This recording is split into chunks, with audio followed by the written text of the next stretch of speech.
story about a story when everyone else is contributing in their own ways in ameliorating the situation of Nepalis. This is a 24/7 news television station, Kanipur, which is working from the roadside. You see a bulletin being rolled out, and in the newsroom, the news being read.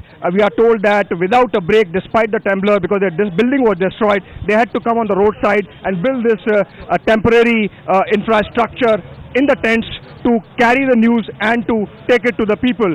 That's the edit bay where the stories are being edited after being received from journalists and stringers from across the country.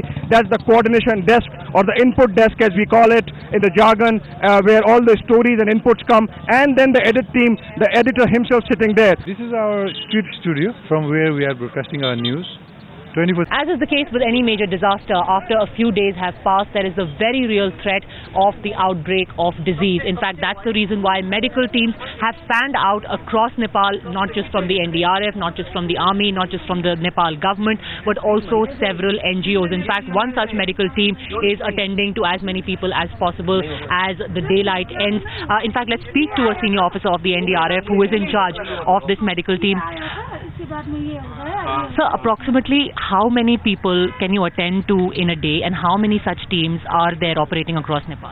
Ma'am, total I think 10 teams are deployed of NDRF. What are the most common complaints you're getting at present? Skin infection, hypertension, abdomen pain, vomiting, diarrhea. Also, do you see a lot of trauma considering what they have gone through? Ma'am, trauma as such, we have seen 6-7 cases of trauma. खुले में ही रहना पड़ रहा है, इसीलिए अब बीमारी भी फैल रही है. हाँ, बीमारी खुला में बसना पड़ेगा.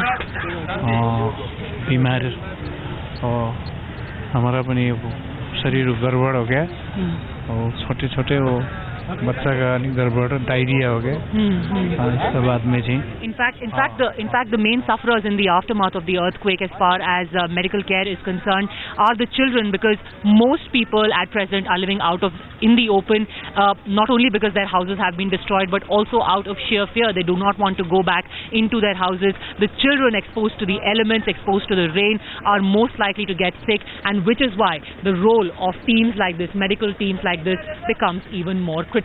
With video journalist Yogesh Bharadwaj in Kathmandu, Padmaja Joshi, 4 Times Now.